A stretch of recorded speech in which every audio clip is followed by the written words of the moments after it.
राज्यामध्ये सुरू असलेल्या ऑपरेशन टायगरच्या संदर्भात आमदार राजेश क्षीरसागर यांनी महत्त्वाचं भाष्य केलंय। लोकसभा निवडणुकीमध्ये गैरसमज पसरवल्यानं एनडीएला काही प्रमाणामध्ये कमी यश मिळालं होतं। खोटा नरेटिव्ह पसरवल्यानं निवडून आलेले महाविकास आघाडीमधील खासदार देखील नाराज होते। त्यामुळे महाविकास आघाडीला भगदाड पाडत असल्याची टीका आमदार राजेश क्षीरसागर यांनी केलेली आहे। सन्माननीय मुख्यमंत्री देवेंद्रजी फडणवीस असतील, उपमुख्यमंत्री एकनाथ शिंदे साहेब असतील, यांच्यावरचा जो विश्वास दृढ होत चाललेला आहे, त्यावरून विरोधी पक्षातील हे खासदार आज एनडीएमध्ये येताना आपल्याला दिसत आहेत। त्यांचं आम्ही स्वागतच करत आहोत।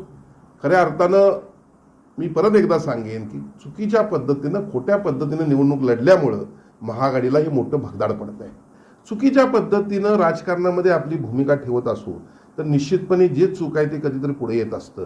अशा प्रकारचा कोणताही एक रुपयाचा व्यवहार ना 2022ला झालेला आहे, ना 2026ला ऑपरेशन टायगरला होताना मला दिसत आहे।